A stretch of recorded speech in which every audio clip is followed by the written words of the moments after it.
আসসালামু আলাইকুম friend, welcome to Asma blog.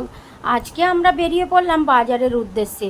বাজারে যাব বলে আমরা সবাই মিলে হই হই করে বেরিয়ে পড়লাম। বাইকে করে যাব আর ঠান্ডা ঠান্ডা হাওয়া খেতে খেতে, তাই জন্য। আর আজকে দেখুন এত হাওয়া দিচ্ছে, আকিলের তো পুরো চুল উড়িয়ে দিচ্ছে।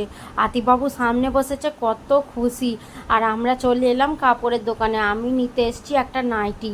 আমার নাইটিটা একদম কিরম হয়ে গেছে, তাই জন্য নতুন নাইটি নিতে এসেছি। তারপরে আমি নাইটিটা কি নিয়েছি সেটা আমি বাড়ি গিয়ে দেখাবো। আর বাড়ি যাওয়ার পথে আমরা ঢুকে পড়লাম মিষ্টির দোকানে। মিষ্টির দোকান থেকে নিয়েছি কেক আর দুটো আইসক্রিম। আখিল কেকটা নিল জোর করেই, তো সেইগুলো নিয়ে বাড়ি চলে এলাম, বাড়ি বসে খাবো বলে।